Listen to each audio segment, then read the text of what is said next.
বাচ্চাদের টিফিনে এমনকি অতিথি আপ্যায়নে বিকেলে চায়ের সাথে এই মজার কেকটি আপনারা খেতে পারেন। আজ আপনাদের সাথে আমি একটি মজার কেক কলা দিয়ে তৈরি করেছি। এটি খেতে খুবই মজাদার এবং সুস্বাদু। আশা করি আপনাদের কাছে ভালো লাগবে। Banana chocolate cake. চলুন ভিউয়ার্স, রেসিপিটা দেখে নিই। 3টি কলার খোসা ছাড়িয়ে নিলাম, একটি ডিম নিয়ে নিলাম, চিনি দিয়ে দিলাম। চিনিটা টেস্ট আপনারা কম বেশি করে দিয়ে নেবেন আপনাদের টেস্ট অনুযায়ী। আধা কাপ দুধ দিয়ে দিলাম, রান্নার তেল দিয়ে দিলাম 4 টেবিল চামচ, দিয়ে দিচ্ছি চকলেটটা গুলিয়ে রেখেছিলাম, এটি হ্যান্ডউইচের সাহায্যে ভালোভাবে ঘুটে নিলাম। এরপর দিয়ে দিচ্ছি ময়দা 1 কাপের মতো দিয়েছি।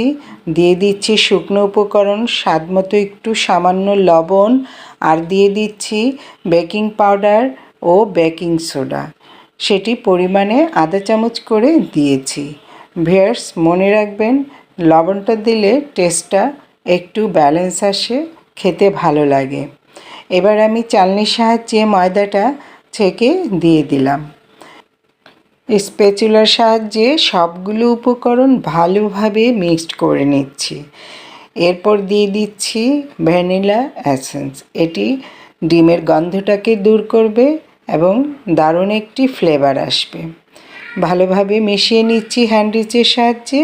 এরপর যেইটিতে আমি কেকটা তৈরি করব সেই মোলে আমি তেল ব্রাশ করে নিয়ে এবার এই ব্যাটারটা দিয়ে নিলাম। ছাঁকনি দিয়ে নেবেন যেন এর মধ্যে কোনো বাতাস না থাকে। চুলায় একটি প্যান বসিয়ে দিয়েছি, এতে পর্যাপ্ত পানি দিয়ে দিলাম। পানির উপরে একটি স্ট্যান্ড দিয়ে দিলাম, স্ট্যান্ডের উপরে এই মোলটি বসিয়ে দিলাম। এবার একটি ঢাকনা দিয়ে ঢেকে দেব। ঢাকনার মুখে একটি ছিদ্রতে আমি কাগজ মুড়িয়ে দিলাম। 40 থেকে 45 মিনিট আমি এটিকে বেক করে নেব মিডিয়াম আঁচে রেখে। এবার ঢেকে দিলাম। ভিউয়ার্স, ভিডিওটি ভালো লাগলে পেজটি ফলো দিয়ে লাইক কমেন্ট করে দিবেন। আর যারা ইউটিউব চ্যানেল থেকে দেখছেন তারা চ্যানেলটি সাবস্ক্রাইব করে পাশে থাকা বেল আইকনটি প্রেস করে দিবেন, শেয়ার করে দিবেন অন্য বন্ধুদেরকে দেখার জন্যে। ভিউয়ার্স, আপনারা কে কোথায় থেকে দেখছেন জানাবেন। আপনাদের একটি লাইক কমেন্ট আমাকে অনেকটাই উৎসাহিত করে।